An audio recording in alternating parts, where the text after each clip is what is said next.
ବଡ଼ ଜଙ୍ଗଲରେ ମେନା ଚଢ଼େଇ ଆଉ ମେନା ଚଢ଼େଇର ପୁଅ ରହୁଥିଲେ।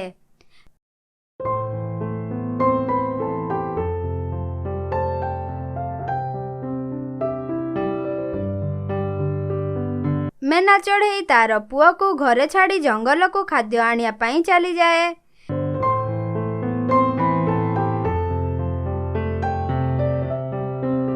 ଏପଟେ ଦୁଇଟି ଚିଲ ଗୋଟିଏ ବଡ଼ ଗଛରେ ରହୁଥାନ୍ତି ଆଉ ଦୁଇଟା ଅଣ୍ଡା ଦେଇଥାନ୍ତି।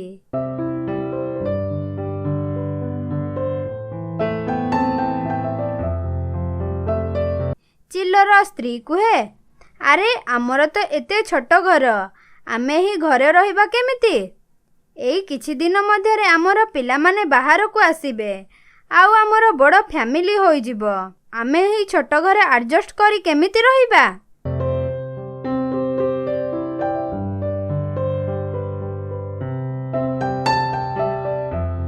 ତାହାପରେ ଚିଲ କୁହେ, ଆରେ ହଁ, ତମେ ଠିକ୍ କହୁଛ।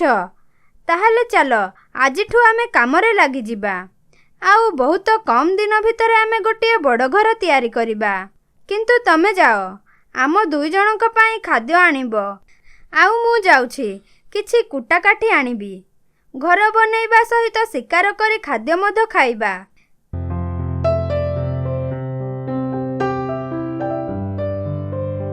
ତାହାପରେ ଚିଲର ସ୍ତ୍ରୀ କୁହେ, କିନ୍ତୁ ଆମ ଅଣ୍ଡା ପାଖରେ କିଏ ରହିବ? ଆରେ ପାଗେଳି, ଡରୁଛ କ'ଣ ପାଇଁ? ଆମେ ବା ଶିକାରୀ ଚିଲ। ଆମ ଅଣ୍ଡାକୁ ଚୋରାଇବାକୁ କାହାର ସାହସ ନାହିଁ। ଆଉ ଯିଏ ଆମ ଅଣ୍ଡାକୁ ଚୋରାଇବ, ମୁଁ ଏହି ଜଙ୍ଗଲରେ ନିଆଁ ଲଗାଇଦେବି।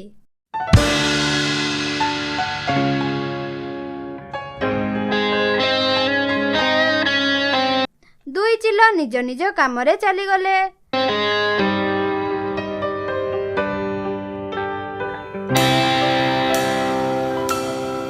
ତାଙ୍କର ଅଣ୍ଡା ସେହି ଗଛରେ ଥାଏ। ସେହି ପାଖ ଗଛରେ ମେନା ଚଢ଼େଇ ବସିଥାଏ। ଆରେ ବାପରେ, ଏହି ଚିଲମାନଙ୍କର ଅଣ୍ଡା ପାଖକୁ ଯିବାଟା ବହୁତ ଖତରନାକ। ମୁଁ ଶୀଘ୍ର ଏଠାରୁ ଚାଲିଯାଏ। ଏମିତି କହି ଯିବା ପାଇଁ ବାହାରୁଥାଏ। ଚିଲମାନଙ୍କ ଅଣ୍ଡା ପାଖକୁ ଆଉ ଗୋଟିଏ ଚିଲ ଚାଲି ଆସେ।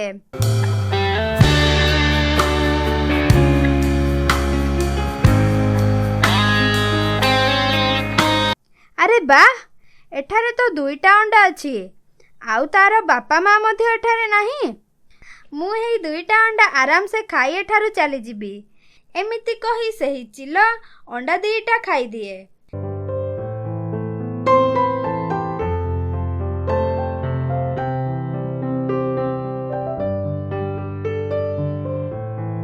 ମେନା ଚଢ଼େଇ ସେହି ଗଛ ଉପରୁ ଚିଲମାନଙ୍କ ବସା ପାଖକୁ ଚାଲି ଆସେ।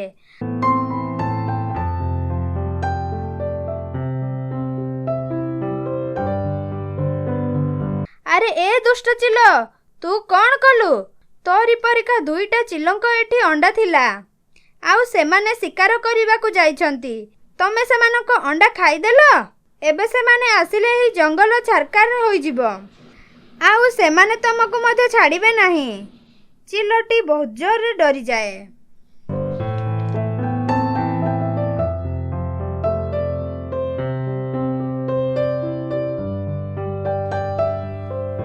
ଆରେ ଏ ମେନା ଚଢ଼େଇ, ତୁ ଇଏ କ'ଣ କଲୁ? ମୋତେ ତୁ ଟିକେ ଆଗରୁ କହିପାରିଲୁ ନାହିଁ? ଏବେ ସେମାନେ ଆସିଲେ ମୋତେ ତୁ ଯାହା ମାରିବେ ମାରିବେ। ତତେ ଆଉ ତମ ଜଙ୍ଗଲର ସବୁ ପକ୍ଷୀକି ଏମାନେ ଛାଡ଼ିବେ ନାହିଁ।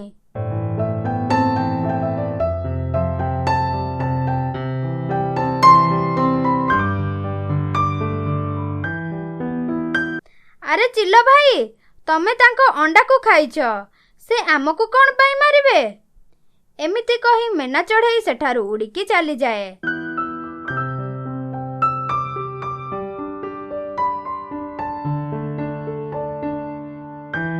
ଆଉ ଚିଲ ମଧ୍ୟ ଉଡ଼ିକି ଚାଲିଯାଏ। କିଛି ସମୟ ପରେ ଦୁଇ ଚିଲ ଆସନ୍ତି।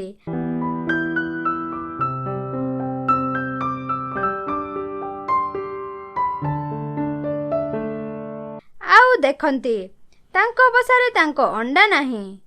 ଦୁଇ ଚିଲ ବହୁତ ଜୋରରେ ରାଗିଯାଆନ୍ତି।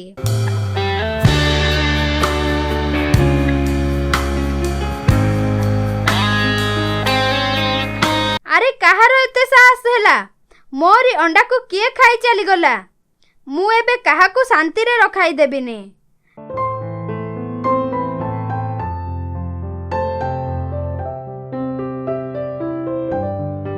ଚାଲ ଆମେ ଦୁଇ ଜଣ ସେହି ଶିକାରୀକୁ ଖୋଜିବା। ଆଉ ଯିଏ ସତ ନ କହିବ, ଆମ ଆଗକୁ ଯିଏ ଆସିବ, ଆମେ ସମସ୍ତଙ୍କୁ ମାରିଦେବା। ଏମିତି କଥା ହୋଇ ଦୁଇ ଚିଲ ଚାଲିଯାଆନ୍ତି।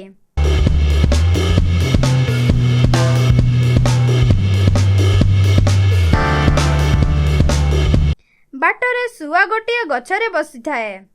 ସେଠାକୁ ଦୁଇ ଚିଲ ଯାଆନ୍ତି।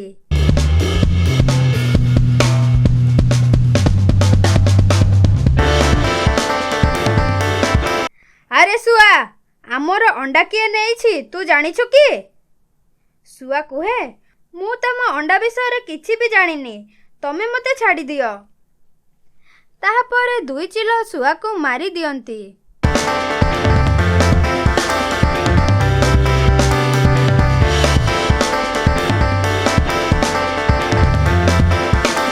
ଆଉ ସେଠାରୁ ଚାଲିଯାଆନ୍ତି।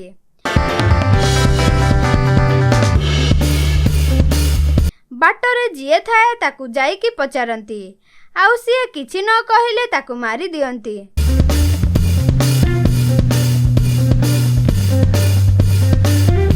ଏମିତି ବହୁତ ପକ୍ଷୀ ମାରି ଦିଅନ୍ତି।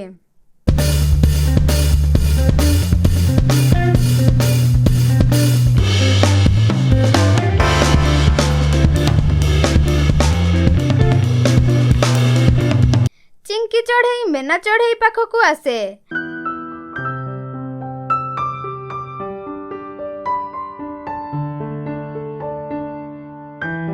ଆରେ ମେନା ଚଢ଼େଇ, ତୁ ଏଠାରେ କ'ଣ କରୁଛୁ?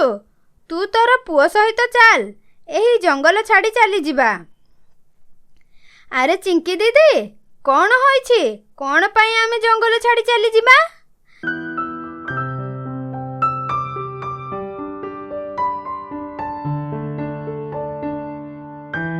ଆରେ ତୁ ଜାଣିନୁ କି, ଚିଲମାନଙ୍କର ଅଣ୍ଡା କିଏ ନେଇଯାଇଛି।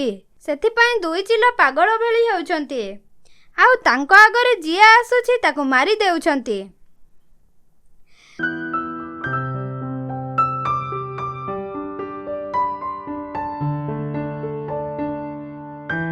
ମେନା ଚଢ଼େଇ ଚିଙ୍କି ଚଢ଼େଇକୁ ସବୁ କଥା କୁହେ।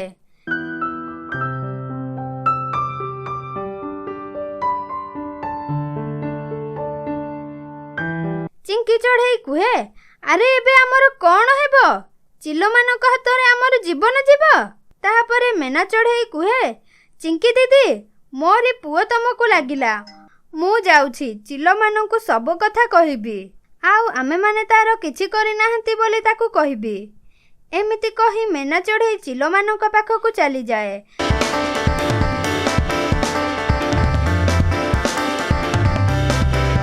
ଆଉ ସବୁ କଥା କୁହେ।